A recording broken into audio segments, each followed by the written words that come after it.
Chapter 6. Acceptance and Surrender.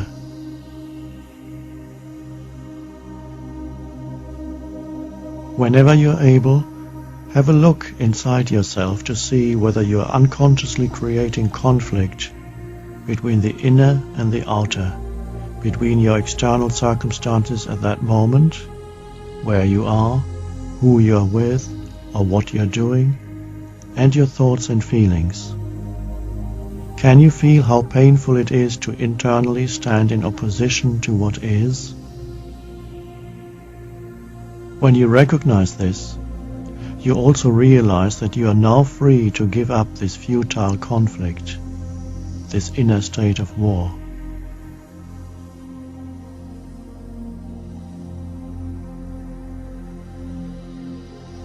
How often each day, if you were to verbalize your inner reality at that moment, would you have to say, "I don't want to be where I am"? What does it feel like when you don't want to be where you are? The traffic jam, your place of work, the airport lounge, the people you're with. It is true, of course, that some places are good places to walk out of, and sometimes that may well be the most appropriate thing for you to do. In many other cases, however, walking out is not an option. In all those cases, the "I don't want to be here" is not only useless but also dysfunctional. It makes you and others unhappy. It has been said, wherever you go, there you are. In other words, you are here, always. Is it so hard to accept that?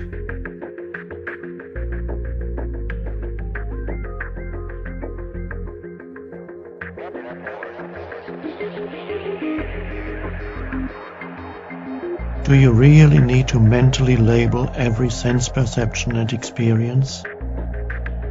Do you really need to have a reactive like-dislike relationship with life, where you are in almost continuous conflict with situations and people? Or is that just a deep-seated mental habit that can be broken?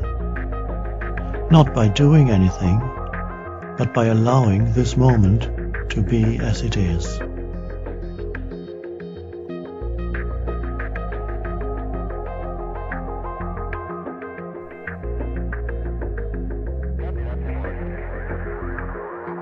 The habitual and reactive "no" strengthens the ego.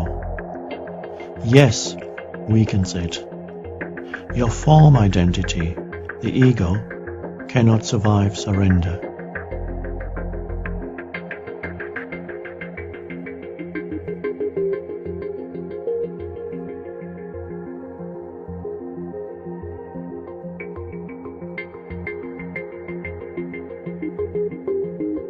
"I have so much to do."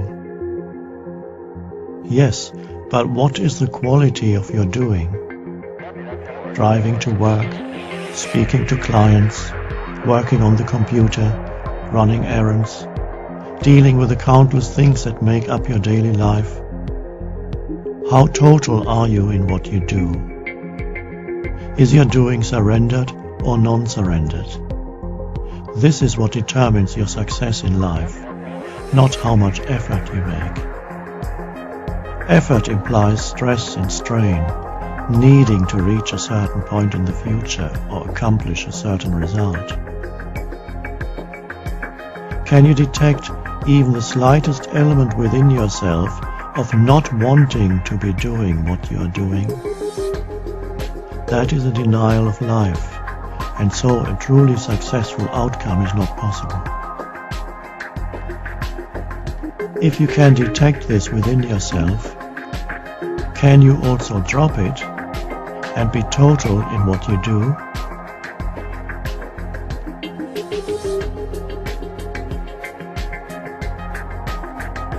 Doing one thing at a time.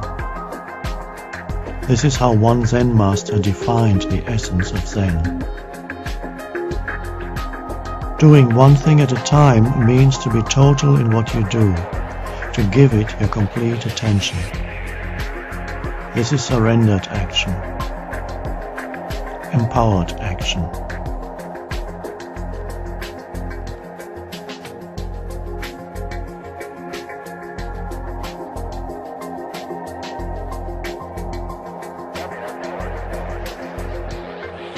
Your acceptance of what is takes you to a deeper level, where your inner state as well as your sense of self no longer depend on the mind's judgment of good or bad. When you say yes to the isness of life, when you accept this moment as it is, you can feel a sense of spaciousness within you that is deeply peaceful. On the surface, you may still be happy when it's sunny and not so happy when it's rainy. You may be happy at winning $1 million and unhappy at losing all your possessions. Neither happiness nor unhappiness, however, go all that deep anymore. They are ripples on the surface of your being. The background peace within you remains undisturbed, regardless of the nature of the outside condition. The yes to what is reveals a dimension of depth within you that is dependent neither on external conditions nor on the internal conditions of constantly fluctuating thoughts and emotions.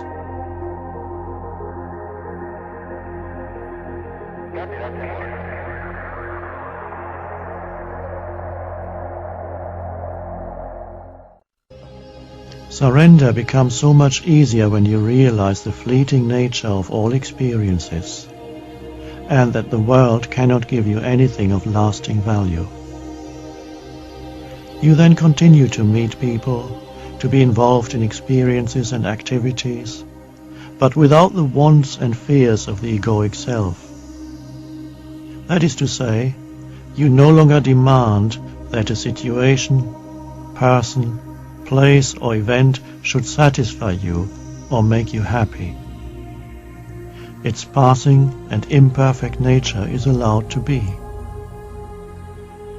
And the miracle is that when you are no longer placing an impossible demand on it, every situation, person, place or event becomes not only satisfying but also more harmonious, more peaceful.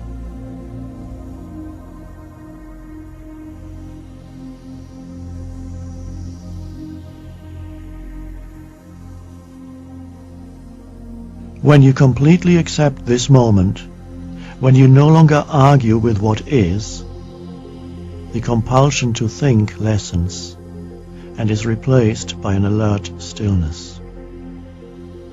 You are fully conscious, yet the mind is not labeling this moment in any way. This state of inner non-resistance opens you to the unconditioned consciousness that is infinitely greater than the human mind.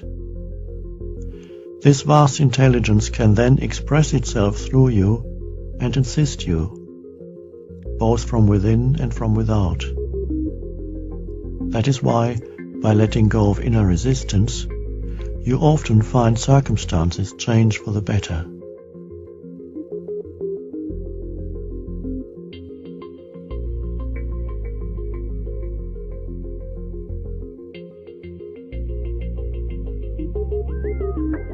Am I saying, enjoy this moment, be happy? No. Allow the suchness of this moment. That's enough.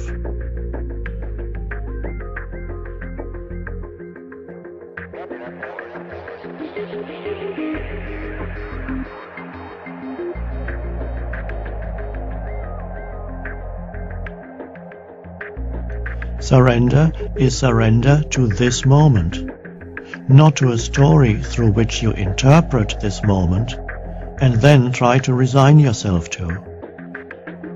For instance, you may have a disability and can't walk anymore.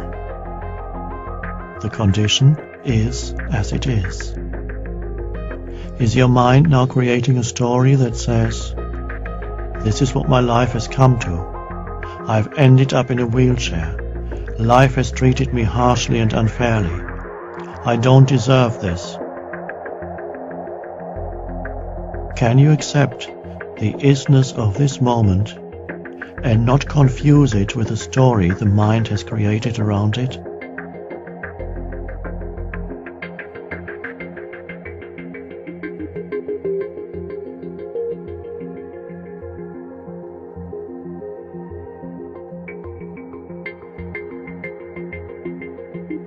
Surrender comes when you no longer ask, "Why is this happening to me?"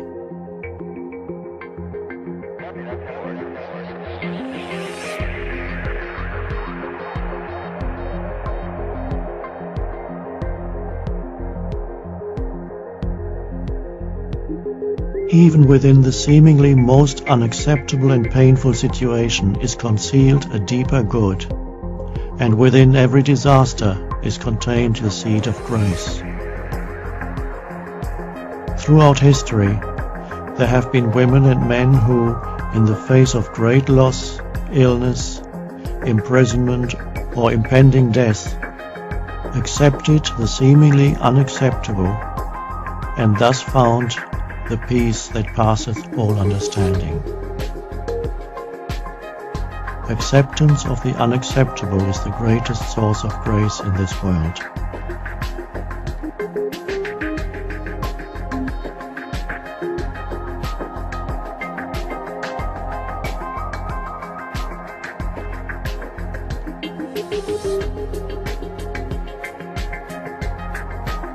There are situations where all answers and explanations fail.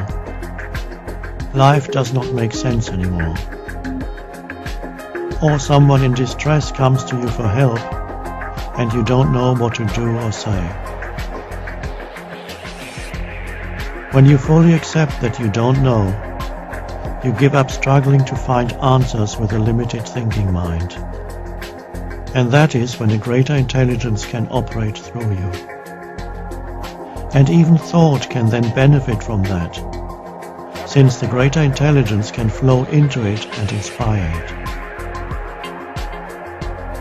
Sometimes surrender means giving up trying to understand and becoming comfortable with not knowing.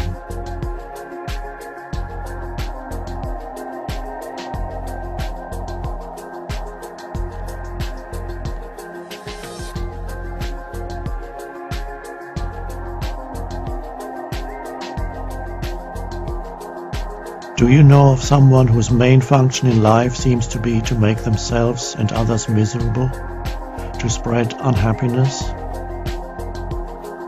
Forgive them, for they too are part of the awakening of humanity. The role they play represents an intensification of the nightmare of egoic consciousness, the state of non-surrender. There's nothing personal in all this. It is not who they are.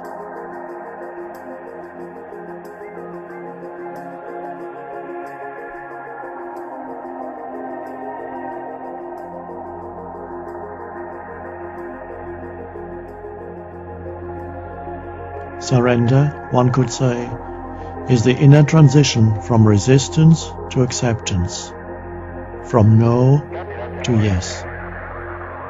When you surrender, your sense of self shifts from being identified with a reaction or mental judgment to being the space around the reaction or judgment. It is a shift from identification with form, the thought or the emotion, to being and recognizing yourself as that which has no form, spacious awareness.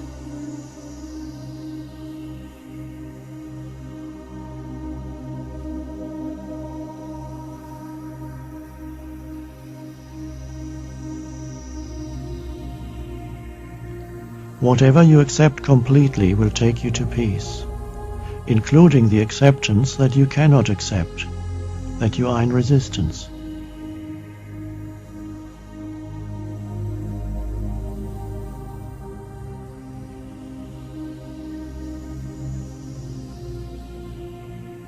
Leave life alone.